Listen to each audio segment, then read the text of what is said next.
നമസ്കാരം. ഇഫക്ട് ന്യൂസിലേക്ക് ഏവർക്കും സ്വാഗതം. ശ്രീ വി സുഭാഷ് അവർ, പ്രിയങ്കനായ യോഗത്തിന്റെ ഉദ്ഘാടകൻ ശ്രീ കെ മുരളീധരൻ XMP അവർ, ഏറ്റവും പ്രിയപ്പെട്ട DCC പ്രസിഡന്റ് ശ്രീ പാലോട് രവി അവർ, ശ്രീ N പീതാംബരക്കുറുപ്പ് അവർ, ശ്രീ VS ശിവകുമാർ അവർ, ശ്രീ T ശരത്ചന്ദ്ര പ്രസാദ് അവർ, Shri MAS Unnikrishnan, Shri advocate NR Joshi, Shri Eraniel Sasi, പ്രിയപ്പെട്ട സഹോദരന്മാരെ, ഗുരുജനങ്ങളെ, എല്ലാവർക്കും നമസ്കാരം. ലീഡർ K കരുണാകരന്റെ അനുസ്മരണം ഇന്ന് 14-ാം വർഷം leader K Karunakaran study centre ജില്ലാ കമ്മിറ്റി നേതൃത്വം നടത്തുമ്പോൾ അതിൽ വന്ന് പങ്കെടുക്കുവാൻ സാധിച്ചതിൽ അതിയായ സന്തോഷവും അഭിമാനവുമുണ്ട്. പ്രത്യേകിച്ച് എന്നെ സംബന്ധിച്ച് എൻ്റെ ചെറുപ്പത്തിലെ ഒരു സൂപ്പർ ഹീറോ ആയിരുന്നു ലീഡർ K കരുണാകരൻ എന്ന് എനിക്ക് നിശ്ചയം പറയാം. കാരണം എൻ്റെ ആദ്യത്തെ ആഗ്രഹം ഞാൻ പറഞ്ഞിട്ടുള്ളത് ലീഡറോടൊപ്പം വർക്ക് ചെയ്യണമെന്നുള്ള. അപ്പോൾ അങ്ങനെയുള്ള ആ ലീഡറിൻ്റെ അനുസ്മരണം എന്നെ കൊണ്ട് ഇവിടെ നടത്തുമ്പോൾ, അദ്ദേഹത്തിൻ്റെ മകൻ്റെ സ്ഥാനത്തിൽ നടത്തുമ്പോൾ എനിക്ക് വളരെയധികം സന്തോഷമുണ്ട്. മാത്രമല്ല, എൻ്റെ പിതാവിനും ഏറ്റവും ആദരവുണ്ടായിരുന്ന ഒരു നേതാവ് ലീഡർ K കരുണാകരനാണ്. അതിന് ഏറ്റവും വലിയ ഉദാഹരണം, അദ്ദേഹത്തിൻ്റെ വിവാഹം കഴിഞ്ഞ് ആദ്യമായി തിരുവനന്തപുരത്ത് വന്നപ്പോൾ ആദ്യം പോയി കണ്ടത് ലീഡറെയാണ്. ലീഡറിനും അതുപോലെ വാത്സല്യവും അതുപോലെ തന്നെ സ്നേഹവും കരുതലും തിരിച്ചുമുണ്ടായിരുന്നു. അത് വിവിധ സന്ദർഭങ്ങളിൽ ഞങ്ങൾക്ക് മനസ്സിലാക്കാൻ സാധിച്ചു. അത് അഭിപ്രായ വ്യത്യാസമുള്ളപ്പോൾ പോലും പരസ്പരമുള്ള ബഹുമാനവും സ്നേഹവും എന്നും ഉണ്ടായിരുന്നു എന്ന് എല്ലാവർക്കും അറിയാം. ലീഡറാണെങ്കിൽ അദ്ദേഹത്തിൻ്റെ ആരോഗ്യം പലപ്പോഴും മോശമാവുന്ന സാഹചര്യത്തിൽ പോലും എൻ്റെ 2 സഹോദരിമാരുടെ കല്യാണത്തിനും വന്ന് പങ്കെടുത്തതും അദ്ദേഹത്തിൻ്റെ പ്രത്യേകമായ വാത്സല്യം പ്രകടിപ്പിച്ചതൊക്കെ ഇന്ന് ഞാൻ ഓർക്കുകയാണ്. ഞാൻ എൻ്റെ ജീവിതത്തിൽ ആദ്യമായി അദ്ദേഹത്തെ കാണുന്നത് ഈ ദർബാർ ഹാളിൽ നമ്മുടെ മഹാരാജാവ് ശ്രീത്ര തിരുനാൾ നാട് നീങ്ങിയപ്പോഴാണ്. ഞാനൊരു കുഞ്ഞുകുട്ടിയായിരുന്നു. അപ്പോൾ എന്നെ അടുത്ത് വിളിച്ച് ലാളിച്ചത് എൻ്റെ പിതാവ് ധനാര്യ മന്ത്രിയാണെന്നാണ് എൻ്റെ ഓർമ്മ. വിളിച്ച് ലാളിച്ച് ഇന്നും ഞാൻ ഓർക്കുന്ന ഒരു കാര്യമാണ്. അതുപോലെ തന്നെ അദ്ദേഹത്തിൻ്റെ മരണത്തിന് തൊട്ടു മുമ്പ്, ഒരു വർഷത്തോളം മുമ്പ്, ഡൽഹിയിൽ വെച്ച് അദ്ദേഹത്തിൻ്റെ അനുഗ്രഹം മേടിക്കാനും അദ്ദേഹത്തിൻ്റെ എല്ലാ വാത്സല്യവും അനുഭവിക്കാനുള്ള അവസരം കിട്ടിയത് ഞാൻ ഇന്നും ഓർക്കുന്നു. ആ മഹാനായ നേതാവ് നമ്മുടെ നാടിന് ചെയ്ത സംഭാവനകൾ ഞാൻ പറയേണ്ട കാര്യമില്ല, നിങ്ങൾക്ക് എവർക്കും അറിയാം. പക്ഷെ ചില കാര്യങ്ങൾ ഓർമ്മപ്പെടുത്തിയേ മതിയാകത്തുള്ളൂ. കാരണം ഓർമ്മപ്പെടുത്തലുകളിലാണ് നമ്മുടെ പാർട്ടിയുടെ ബലം ഇരിക്കുന്നത്, ശക്തി ഇരിക്കുന്നത്. നിങ്ങൾക്കറിയാം, ഡാമുകൾ, മംഗലം ഡാം അടക്കമുള്ള, ചിമ്മിണി ഡാം അടക്കമുള്ള ഡാമുകൾ നമ്മുടെ നാടിന് സംഭാവന ചെയ്തു. നെടുമ്പാശ്ശേരിയുടെ കാര്യം നമ്മൾ പറയും, പക്ഷെ ഇപ്പോൾ തിരുവനന്തപുരത്തിന്റെ എയർപോർട്ടിന്റെ വികസനത്തിനും അതിന്റെ വളർച്ചയ്ക്കും അതുപോലെ തന്നെ കൊച്ചിൻ ഷിപ്പ്യാർഡിന്റെ വളർച്ചയ്ക്കുമൊക്കെ അദ്ദേഹം കൊടുത്ത സംഭാവന നമുക്ക് മറക്കാൻ സാധിക്കത്തില്ല. അതുപോലെ തന്നെ NHകൾ, നമ്മുടെ NHകളുടെ വളർച്ചയ്ക്കും വികസനത്തിനും അദ്ദേഹം കൊടുത്ത സംഭാവന അതൊരിക്കലും മറക്കാൻ പറ്റുന്ന കാര്യമല്ല. മറ്റൊന്ന്, നമ്മുടെ പ്രവർത്തകരെ ചേർത്ത് പിടിച്ചതാണ്. ഏത് അധികാരത്തിന്റെ ശ്രേണി ഇരിക്കുമ്പോഴും പ്രവർത്തകരായിരുന്നു അദ്ദേഹത്തിന് എല്ലാം എന്നുള്ള കാര്യത്തിൽ യാതൊരു സംശയവുമില്ല. പ്രവർത്തകർ ഒരു കാര്യം പറഞ്ഞാൽ ആ കാര്യം നടത്തി കൊടുക്കുക എന്നുള്ളത് അച്ചട്ടായ ഒരു കാര്യമാണ്. അങ്ങനെ പ്രവർത്തകരെ സ്നേഹിച്ച, പാർട്ടിയെ സ്നേഹിച്ച്, ഇവിടുത്തെ സാധാരണക്കാരെ സ്നേഹിച്ച ആ മഹാനായ നേതാവ്, അദ്ദേഹം മരിച്ചു തൊട്ട് അടുത്ത നിമിഷങ്ങളിൽ ഹോസ്പിറ്റലിൽ എനിക്ക് എൻ്റെ പിതാവിനോടൊപ്പം ചെല്ലുവാൻ സാധിച്ചു. അതിനുശേഷം തിരുവനന്തപുരം മുതൽ അദ്ദേഹത്തിൻ്റെ അന്തിമ സംസ്കാരം നടക്കുന്ന സ്ഥലം വരെ ഒരുമിച്ച് പോകുവാനും അതിൽ പങ്കെടുക്കുവാനും, മുഴുവൻ സമയം പങ്കെടുക്കുവാനും, എൻ്റെ പിതാവിനോടൊപ്പം, അദ്ദേഹം പ്രതിപക്ഷ നേതാവായിരുന്നു, അന്ന് പോകാനും സാധിച്ചത് ഞാൻ എന്നും ഓർക്കുന്ന കാര്യമാണ്. തീർച്ചയായിട്ടും അദ്ദേഹം നമ്മുടെ മനസ്സിൽ ഒരിക്കലും മരിക്കുന്നില്ല. അദ്ദേഹത്തിന്റെ ഓർമ്മകൾ തീർച്ചയായിട്ടും കൂടുതൽ കരുത്ത് പറഞ്ഞോളൂ. പക്ഷേ നമ്മളെ സംബന്ധിച്ച് 14 വർഷമായി ഇവിടെ നമുക്കൊരു സ്മാരകമില്ല എന്ന് പറയുന്നത് തീർച്ചയായിട്ടും നമുക്കൊരു വിഷമം ഉള്ള കാര്യമാണ്. അതിനെക്കുറിച്ച് പ്രിയങ്കനായ മുരളിച്ചേട്ടൻ പറഞ്ഞു. അത് അടുത്ത ദിവസം തന്നെ അതിന്റെ പ്രവർത്തനം തുടങ്ങും. ജൂലൈ അടുത്ത മാസം, അടുത്ത വർഷം അതിന്റെ കെട്ടിടം വരുന്ന രീതിയിലുള്ള പ്രവർത്തനം നടക്കുന്നു എന്ന് അദ്ദേഹം നമുക്ക് വാക്ക് തന്നു. തീർച്ചയായിട്ടും നമ്മളെ സംബന്ധിച്ച് നമ്മുടെ പൈതൃകം സംരക്ഷിക്കുക എന്നുള്ളത് നമ്മുടെ അനിവാര്യതയാണ്. ഇന്ന് പൈതൃകം ഇല്ലാത്തവർ പൈതൃകം തേടി നടക്കുക, ഏതെങ്കിലും പൈതൃകം കിട്ടുമോ എന്ന് അന്വേഷിച്ച് നടക്കുക. അവരിൽ നിന്ന് നമ്മുടെ പാർട്ടിയെ സംരക്ഷിക്കുക, ഈ നാടിനെ സംരക്ഷിക്കുവാനുള്ള ഉത്തരവാദിത്വം നമുക്കുണ്ട്. തീർച്ചയായിട്ടും അത് നമ്മൾ കേന്ദ്രത്തിലാണെങ്കിലും സംസ്ഥാനത്തിലാണെങ്കിലും ചെയ്തേ മതിയാകത്തുള്ളൂ. നമുക്ക് പട്ടേലിന്റെ കാര്യം തന്നെ ഏറ്റവും മികച്ച ഉദാഹരണമായിട്ട് പറയാം. അടിയുറച്ച കോൺഗ്രസ്സുകാരനായിരുന്നു പട്ടേൽ. പക്ഷേ പട്ടേലിനെ എങ്ങനെയാണ് ചിത്രീകരിക്കാൻ ശ്രമിക്കുന്നത്? നമ്മുടെ പാർട്ടിക്ക് വിരുദ്ധനായിരുന്നു വരെ പറഞ്ഞു വരുത്തുന്ന ഒരു കാലമാണിത്. അതുകൊണ്ട് നമ്മുടെ പൈതൃകം സംരക്ഷിക്കുവാൻ പാർട്ടി പ്രവർത്തകർ, അതാണ് നിങ്ങൾ ഓരോരുത്തരെയാണ് ഇന്ന് ആ ചുമതല ഏൽപ്പിക്കുന്നത്. നിങ്ങൾ ഓരോരുത്തരുടെ ഉത്തരവാദിത്തമാണ് നമ്മുടെ നേതാവിന്റെ പൈതൃകം, നമ്മുടെ നേതാവിന്റെ ഓർമ്മ നമ്മുടെ നാട്ടിൽ സംരക്ഷിക്കുക എന്നുള്ളത്. ഇവിടെ ആ ഒരു പ്രവർത്തനം തുടങ്ങുന്നു എന്ന് കാണുന്നതിൽ അതിയായ സന്തോഷം. ഇനിയും ശക്തമായ രീതിയിൽ നമുക്കത് മുന്നോട്ട് കൊണ്ടുപോകണം. കാരണം ഇവിടെ മുരളിച്ചേട്ടൻ സൂചിപ്പിച്ച പോലെ ഏറ്റവും വലിയ ഉപഹാരം എന്താണ് ലീഡർക്ക്? അദ്ദേഹം മരിക്കുന്നതിന് തൊട്ടു മുമ്പ് പറഞ്ഞത് UDF സർക്കാർ ഉണ്ടാവണം. അടുത്ത വർഷമാകുമ്പോൾ 15 വർഷം തികയും.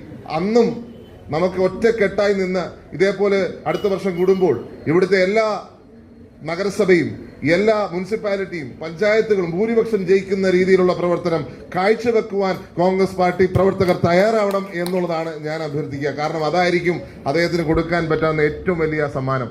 ആ സമ്മാനം കൊടുക്കുവാൻ നമ്മൾ തയ്യാറാവണം. പക്ഷെ സൂക്ഷിക്കേണ്ട ചിലതുകൊണ്ട് സൂക്ഷിക്കേണ്ടത് ചേട്ടൻ സൂചിപ്പിച്ചു. ചില സൈബർ ഗുണ്ടകൾ അല്ലെങ്കിൽ സൈബർ കൊട്ടേഷൻ എന്നാണ് ഞാൻ പറയുക. കഴിഞ്ഞ ദിവസം ഞാനൊരു സ്റ്റേറ്റ്മെന്റ് പറഞ്ഞതല്ല, ഒരു ചോദ്യത്തിനൊരു മറുപടി കൊടുത്തതാണ്. ആ ചോദ്യത്തിന്റെ മറുപടിക്ക് പിന്നെയും മുന്നേയും ഒക്കെ കാര്യങ്ങൾ ചേർത്ത് വെച്ചുകൊണ്ട് കഥകൾ ഇറക്കാൻ തുടങ്ങി. ഞാൻ സത്യം പറഞ്ഞ ഇത് കണ്ട് ഇതെന്താ സംഭവിക്കുന്നത് എനിക്കത് മനസ്സിലായില്ല.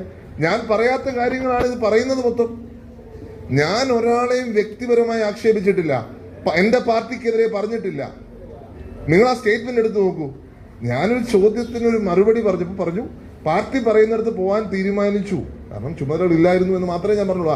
അതിനെ ഞാൻ പാർട്ടിക്കെതിരെ പറഞ്ഞു എന്ന് വരുത്തി സൈബർ ലോകത്ത് ചില ആൾക്കാർ ഇറങ്ങി തിരിച്ചു.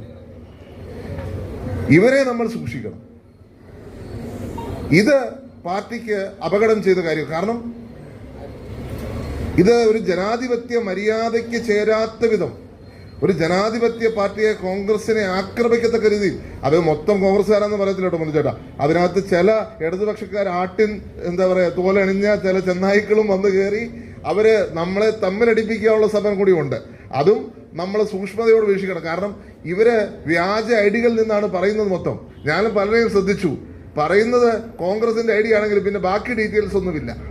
ഇങ്ങനെ വ്യാജ ഐഡികൾ ഉപയോഗിച്ച് കോൺഗ്രസ് പാർട്ടിയിൽ പ്രശ്നമുണ്ടെന്ന് വരുത്തി തീർക്കാൻ കൂടി ഇവര് ശ്രമിക്കുന്നത് നമ്മൾ വളരെ ജാഗ്രതയോടെ കാണണം. അതിനകത്ത് ഏറ്റവും വലിയ പ്രത്യേകത എന്ന് പറഞ്ഞാൽ ലീഡറിനെയും ഉമ്മൻചാണ്ടിയെയും AK ആന്റണിയൊക്കെ സ്നേഹിക്കുന്ന കോൺഗ്രസ് പ്രവർത്തകരാണ് കേരളത്തിലുള്ളത്. അങ്ങനെയുള്ള പ്രവർത്തകർ ആരും ഉമ്മൻചാണ്ടിയെ ചീത്ത വിളിക്കില്ല. ഇപ്പൊ എന്നെ വേണേ പറയാം, ഞാനിപ്പോ പറഞ്ഞു എന്ന് വേണേ പറഞ്ഞ് അവമാനിക്കാം. പക്ഷെ ഉമ്മൻചാണ്ടിയെ പഴയ കഥകൾ എടുത്തു വെച്ചുകൊണ്ട് പഴയ കാര്യങ്ങൾ, ഞാനതിലേക്കൊന്നും പോകണ്ട, നിങ്ങൾക്കറിയാം. ഇപ്പം കേരളത്തിലൊരു സംസ്കാരമുണ്ട്, ഇങ്ങനെ കള്ളക്കഥകൾ പറഞ്ഞ് ആൾക്കാരെ അവമാനിക്കുക. മുരളിച്ചേട്ടനെ ഒത്തിരി അവമാനിച്ചിട്ടുള്ള അതിന്റെ മറ്റൊരു വ്യക്തിമാണ് ഞാൻ. ഇല്ലാത്ത കഥകൾ ഉണ്ടാക്കും, സ്വപ്നയിൽ വിചാരിക്കാത്ത കാര്യങ്ങൾ. അങ്ങനെ കഥ ഉണ്ടാക്കി എന്റെ പിതാവ് മരിച്ചതിന് ശേഷം അദ്ദേഹത്തെ വ്യക്തിപരമായി ആക്ഷേപിക്കുകയാണ്. വ്യക്തിപരമായി മരിച്ച ഒരു വ്യക്തിയെ പറ്റി, അതും കോൺഗ്രസ്സുകാരും ചെയ്യില്ല. കോൺഗ്രസിന്റെ ആട്ടിൻ തോലണിഞ്ഞ ചില ചെന്നായ്ക്കൾ മാത്രമേ അത് ചെയ്യത്തുള്ളൂ എന്നുള്ള കാര്യത്തിൽ ഞങ്ങൾക്കാർക്കും സംശയം. കോൺഗ്രസ്സുകാർ ചെയ്യില്ല. അപ്പൊ അങ്ങനെയുള്ള തെറ്റായ കാര്യങ്ങൾ വരെ പ്രചരിപ്പിക്കുന്ന ഒരു സാഹചര്യം. എന്നെ ആക്രമിച്ചോട്ടെ, ഞാൻ പറഞ്ഞു തെറ്റിപ്പോയി, ഒരു വാക്ക് പിഴച്ചെന്ന് വേണേൽ പറയാം. ആ ഒരു കാഷ്വലായിട്ട് പറഞ്ഞപ്പോൾ പറഞ്ഞു പോയെന്ന് പറയാം. എന്നെ ആക്രമിക്കുന്നതിന് കുഴപ്പമില്ല. പക്ഷേ അപ്പയെ ആക്രമിക്കുന്ന ഒരു സാഹചര്യം ഉണ്ടാകുന്നത് അവർ കോൺഗ്രസ്സുകാരല്ല. അപ്പോൾ അതിനും കൂടി നമ്മൾ ജാഗ്രത. കാരണം ഇലക്ഷൻ അടുക്കും തോറും ഇതുപോലത്തെ കാര്യങ്ങൾ. അതുകൊണ്ടാണ് പ്രിയപ്പെട്ട കോൺഗ്രസ് പ്രവർത്തകരോട് എനിക്ക് പറയാനുള്ളത്, നമ്മൾ സൈബർ ചർച്ച ഒഴിവാക്കണം. ഇന്ന് സൈബർ ആക്രമണം നടത്തുന്നവർ പലരും പറയുന്നത് പാർട്ടി ഫോറത്തിൽ പറയണമെന്നാ ഇത്. പക്ഷെ നിങ്ങൾ ഇതൊന്ന് പാർട്ടി ഫോറത്തിലേക്കൊന്ന് ലിമിറ്റ് ചെയ്യണം. സൈബർ ഫോറത്തിൽ ചർച്ചയാവരുത്. ഇവിടെ ആൾക്കാരെ ഇഴത്തിക്കൊണ്ട്, അത് മുരളിച്ചേട്ടൻ സൂചിപ്പിച്ചു, എഴുത്തിക്കൊണ്ട് നടത്തുന്ന പ്രസംഗങ്ങൾ പാർട്ടിക്ക് ഗുണം ചെയ്യില്ല, ദോഷം ചെയ്യത്തുള്ളൂ. ഇത് പണ്ട് സംഭവിച്ചിട്ടുണ്ട്. എന്റെ പിതാവിനെ 2021 വലിയൊരു സൈബർ ആക്രമണം നേരിടേണ്ടി വന്നു. ഇതേ സംഘമാണെന്ന് എനിക്ക് തോന്നുന്നത്. അദ്ദേഹം എന്തോ പറഞ്ഞു എന്ന് പറഞ്ഞുകൊണ്ട് 2 പ്രാവശ്യം, ഒരു വർഷത്തിനുള്ളിൽ 2 പ്രാവശ്യം വ്യക്തിപരമായ ആക്ഷേപം നടത്തി. അതുകൊണ്ട് നമ്മൾ ഈ ഒരു തരത്തിലുള്ള പ്രവണതയിൽ നിന്ന് നമ്മൾ മാറി നിന്നേ മതിയാവത്തുള്ളൂ. നമുക്ക് ആ ഒരു ഒരുമ ഉണ്ടാവണം. ആ തെറ്റിദ്ധാരണ വരുത്തുന്ന രീതിയിൽ ആരെങ്കിലും സംസാരിച്ചാൽ അവരെ മനസ്സിലാക്കണം. ആ തെറ്റ് തിരുത്തുവാൻ നമ്മൾ തയ്യാറാവണം എന്നാണ് എനിക്ക് ഈ അവസരത്തിൽ പറയാനുള്ളത്. നമ്മളെ സംബന്ധിച്ച് വലിയ ഒരു അവസരമാണ് ഈ വരുന്ന തെരഞ്ഞെടുപ്പുകൾ. കേരളത്തിലെ ജനങ്ങളെ രക്ഷിക്കാനുള്ള 250 കോടി കൊടുത്തുകൊണ്ട് മെസ്സിയെ കൊണ്ടുവരുന്ന ഒരു സർക്കാരിനെ പറ്റി പിന്നെന്താ പറയുക? ലയണൽ മെസ്സിയെ കൊണ്ടുവരുവാൻ 250 കോടി രൂപ. എനിക്കിത് ഇപ്പോഴും വിശ്വസിക്കാൻ പറ്റുന്നില്ല. 250 രൂപയുടെ മട്ടിലാണ് പറയുന്നത് എന്റെ വിശ്വാസം. 25 കോടിയാണോ 5 കോടിയാണോ എന്ന് എനിക്കറിയില്ല. ഇതാണ് കണക്ക് കറങ്ങുന്നത്. 250 കോടി രൂപ. ഇവിടെ ആൾക്കാർക്ക് പെൻഷൻ കിട്ടുന്നില്ല, ഇവിടെ ആൾക്കാർക്ക് ശമ്പളം കിട്ടുന്നില്ല. ഓരോരുത്തരും ഞങ്ങളുടെ വീട്ടിൽ വന്ന് ജപ്തിയാണ്, ഓരോ ജനപ്രതിനിധിയുടെ വീട്ടിൽ വന്ന് ജപ്തിയാണ്, ജീവിക്കാൻ വകയില്ല എന്ന് പറയുമ്പോൾ 250 കോടി കൊടുത്തുകൊണ്ട് ലയണൽ മെസ്സിയെ കൊണ്ടുവരാനാണോ നമ്മുടെ ഗവൺമെന്റ് പ്രയോറിറ്റി? നമുക്ക് വേണമെങ്കിൽ ആ 250 കോടി വയനാട്ടിലെ ദുരിതബാധിതർക്ക് കൊടുക്കാം. എന്താ സർക്കാർ തയ്യാറാവാത്തത്? 250 കോടി കൊടുത്ത് മെസ്സിയെ കൊണ്ടുവരുന്നതിന് പകരം മെസ്സിയെ ഞങ്ങൾ TV കണ്ടോളാം മലപ്പുറത്ത് ഫുട്ബോളിന്റെ എല്ലാ പ്രേമികളുള്ള സ്ഥലത്ത് പറയുന്നത്. ഞങ്ങൾ TV കണ്ടോളാം, പക്ഷെ 250 കോടി വയനാട്ടിൽ കൊടുക്കൂ. ഈ സർക്കാരിന്റെ പ്രയോറിറ്റി എന്താ? ഈ സർക്കാരിന്റെ പ്രയോറിറ്റി ജനങ്ങളല്ല. ഈ സർക്കാരിന്റെ പ്രയോറിറ്റി ജനങ്ങളെ കൊള്ളയടിക്കുക. അതാണ് അതിന്റെ ഏറ്റവും വലിയ ഉദാഹരണമാണ് KSEB. ഇപ്പൊ ഒരു കൊള്ള സംഘം തന്നെ അവിടെ ഇരിക്കുക. അതുകൊണ്ട് ആ കൊള്ള സംഘം ഇലക്ട്രിസിറ്റി ബോർഡ് എന്നാണ് ഇപ്പൊ പേര് ഇട്ടിരിക്കുന്നത്. KSEBയുടെ പുതിയ പേരാ. കാരണം കൊള്ളയടിക്കാൻ വേണ്ടി മാത്രമാണ്, ജനങ്ങളെ പിഴിയുക. ആ സർക്കാരിനെതിരെ നമുക്ക് വലിയൊരു അവസരം കിട്ടുക. അവിടെ നമുക്ക് ഒറ്റക്കെട്ടായി നിൽക്കാം. പാർട്ടി എന്ത് തീരുമാനിച്ചാലും ആ തീരുമാനം അംഗീകരിക്കാൻ നമ്മൾ ബാധ്യത. പാർട്ടി തീരുമാനത്തിന് മുന്നിൽ നമ്മളെല്ലാം വഴങ്ങിയേ പറ്റത്തുള്ളൂ. കാരണം ഇത് നമ്മളെ സംബന്ധിച്ച് ലാസ്റ്റ് ബസ്സാ. ഇനി നമുക്ക് വേറെ ബസ് കിട്ടത്തില്ല എന്നുള്ള കാര്യത്തിൽ സംശയമില്ല. 2001 ഇതേ വാക്ക് ശ്രീ AK ആന്റണി പറഞ്ഞു. അത് കോൺഗ്രസ് പ്രവർത്തകർ, നമ്മൾ സർക്കാർ അധികാരത്തിൽ വന്നു, 100 സീറ്റ് കിട്ടി. ഇതിനെക്കാട്ടി മോശം സാഹചര്യം അവർ തന്ന്, പക്ഷെ നമ്മൾ ഒറ്റക്കെട്ടായി നിന്നു. ലീഡറും ശ്രീ AK ആന്റണിയും ഒറ്റക്കെട്ടായി നിന്നുകൊണ്ട് വലിയൊരു യുദ്ധം നയിച്ചു. അതുകൊണ്ട് കോൺഗ്രസ് പാർട്ടി അധികാരത്തിൽ വന്നു. നമുക്ക് ഈ അവസരത്തിൽ ലീഡറിനെ ഓർത്തേ പറ്റുള്ളൂ.